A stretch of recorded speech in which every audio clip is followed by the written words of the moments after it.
nossos alunos fizeram uma verdadeira viagem no tempo.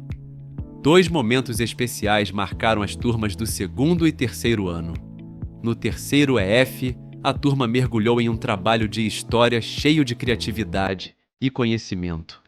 Já o 2º EF viveu uma experiência única no Museu Vital Brasil, conhecendo objetos pessoais do cientista, aprendendo curiosidades e aproveitando um momento ao ar livre após a visita.